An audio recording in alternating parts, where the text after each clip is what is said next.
prefer to, talk about the actual measures, like what are those actual disciplinary measures before I go into detail that. Let's look at the verse and what Allah subhanahu wa ta'ala suggested. And it's those women on whose part you fear disobedience. 3 measures are recommended. Advise them first, leave them alone in bed, and hit them. Okay.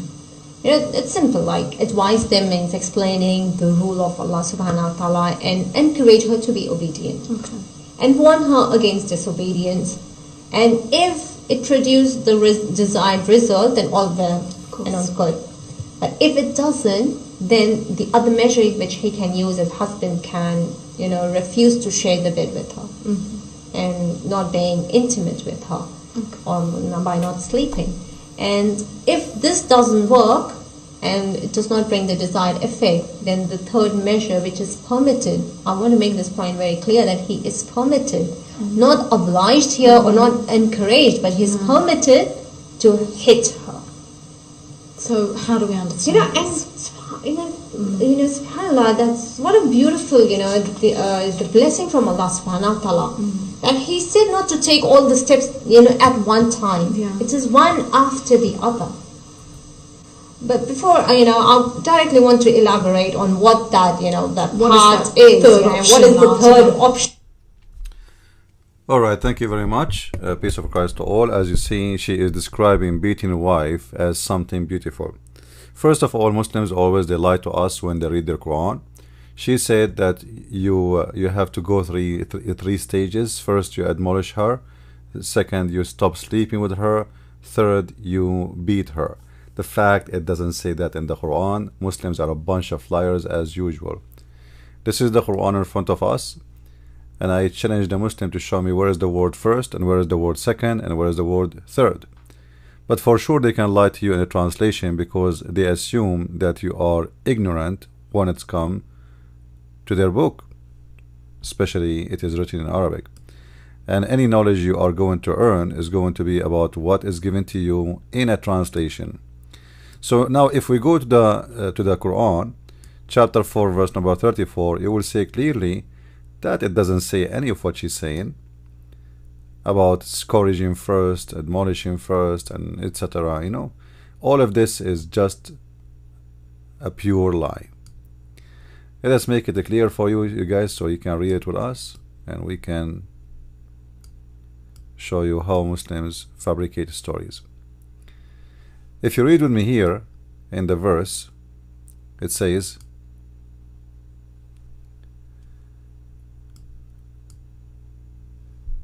that the man is in charge of the women. Why they are in charge? Because they spend their money on them. So the wife in Islam is the same as a whore. When you pay a whore, this whore, she have to give you a service, and she don't give you the service, you are not satisfied, you can supposedly, according to Islam, you can beat her. So the woman, she is getting wages for being a sex toy. So if she is not satisfying the husband, he can do what? So good women are the one who is obedience, as you see here. Let us change. Good women are the one is obedience. And later we will see that this obedience include rape, guarding secret with Allah, etc. For those whom you fear rebellion. You fear. They did not even do rebellion. They just, you fear. Like you say to your wife, bring me some tea, and she don't bring it to you fast enough. You fear rebellion. You see, it doesn't say she did rebel against you. You fear. You are suspicion about her. Maybe look like sound she is not happy to do it for me, or let us say you ask her to take off her panty, but she was slow to do it. Look like she don't like it. So admonish them and banish them from beds apart and scourge them. Now the Muslim translation, in different translation, they say first and second and third. This does not exist. And even they add the word beat them lightly. That's not exist. Bunch of liars, scumbag. And that's why I call them scumbag, because simply they are a fraud. Now if you look with me here, you will notice that If they obey you, as you see here, okay, then what? Then don't beat them. So the whole point of violence here is forcing you to be obedience. And about punish them in beds is not about really not to sleep with them, it's about jailing them in their rooms. وَهْجُرُوهُنَّ فِي الْمَضَاجِعِ, leave them in their rooms. So the punishment is as the following: you give her a warning as you wish, or and don't sleep with them, same time jail them in their rooms. And if you want, you can still sleep with them, but jail them in the room. Number 3, scourge them, beat them. And then if they obey you, then seek not against them. Actually, the story here is coming from many sources of Islamic source. It's about rape. You know, Muhammad, he created a rule that if a Muslim woman, she divorced her husband 3 times, her husband divorced her, sorry, 3 times, she is not the one who divorced him, poor woman, she cannot get back to her old husband unless she go and taste the juice of other man. So we will see here in the story, if we look in the hadith, a story of a woman. Her name is Sahla bint Suhail. Sorry, her name, what her name? I forgot, not Sahla. Anyway, the wife of a man who was divorced, and then she came to the Prophet to complain because her husband did beat her until her skin became greener than her clothes. If you read with me here, you will see the following. Rif'a divorced his wife, whereupon Abdul Rahman, etc., etc. And Aisha said that lady was wearing a green garment. All right. And then she showed her a green spot in her skin caused by beating. The Muslim, they will say to you, oh, this is light beating, you know, look, it's a green spot by beating. And Aisha, she took a side of this woman because she is a woman too. So she said they support each other according to the hadith.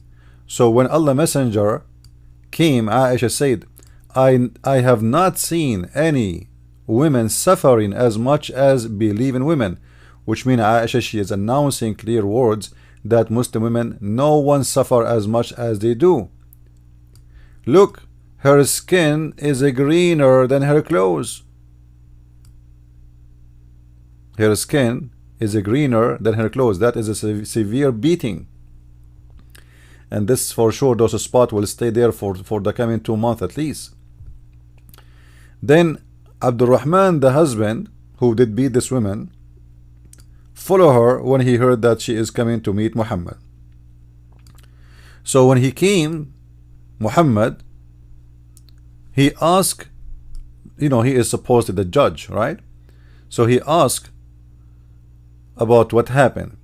The man, he said to him, this woman, she don't want to sleep with me. All right?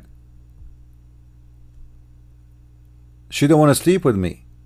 She said, by Allah, I have done no wrong to him. He is impotent and he is useless to me as this. So this woman, she claimed that this person, he is sexually as unable to do it, holding and showing her garment. Abdul Rahman said, by Allah, O Allah Messenger, she told a lie. I am very strong, I can satisfy her, but she disobedient and want to go back to Raf'a. So the story behind this story is that this woman accused by this man, She wanna go back to her old husband and she don't like him. And obviously she did marry him not because she liked him, but because Muhammad created a rule that she cannot go back to her husband unless she sleep with someone else, which is very disgusting rule Muhammad he came with. And then we see here that Muhammad, after investigating, Muhammad he took the side of the man and he told her, as if we read here, you should know it's unlawful for you to remarry Rafa unless Abdul Rahman has sexual intercourse with you. The fact it doesn't say that. The fact in Arabic it says حتى يذوق عسيلتك, حتى يذوق عسيلتك, until he tastes your juice. The Muslim they translate it as sexual intercourse. Well, for sure it is sexual intercourse, but it's about tasting her juice. Very dirty language. So according to the translation, until he have sexual intercourse with you. And then Muhammad he took the side of the man and he made no punishment, and then he gave a verse of the Quran saying that men are in charge of women so they can beat the hell of them. Why they can beat the hell of them? Because they spend their money and their property on them. So if a man he spends some money on you, you became his whore according to Islam.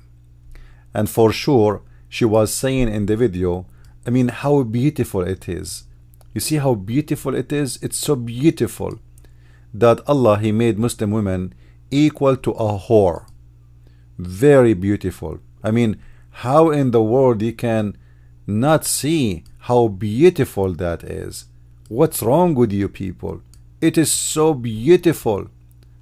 Hear it again. It's hard to believe, right? But this is the truth. Clear that he is permitted, not obliged here or not encouraged, but he's permitted to hit her. So how do we understand this? SubhanAllah, that's what a beautiful, the blessing from. What a beautiful, what a beautiful. You see how they fool the women in Islam. This woman, she agreed that she to be a chicken, to be a whore, and a man he can beat her just because he spent some money on her, as if she is a sex toy. This is exactly the value of a woman in Islam, and this is how make them stupid, foolish, don't use their brain. How beautiful it is. You see how beautiful it is? That the man he can beat you. It's so beautiful. And remember, the man, if he stops sleeping with the wife, he have many other wives. The woman, she can't stop sleeping with the husband if he is disobedient or doing something bad. No. Only the man he can do that. The woman, she cannot beat the man if he is a bad idiot. Only the man he can do that. The woman, she cannot jail her husband in the room. Only the man can do that. Why? Because women believe you Muslims, your mother and your sister and your daughter, she is equal to a whore. Even whore, they have better rights than a Muslim women. Even dogs in America, they have better rights than Muslim women. In America, if you beat a dog, you go to jail. In Islam, you beat a woman, you are a hero. And you are doing a beautiful act of the scumbag Draco Allah. Follow me and watch more of my videos, and as you see the link down there, if you like to contact me, feel free if you have any request or any question. Christ is Lord, Islam is false. I mean to that. Thank you.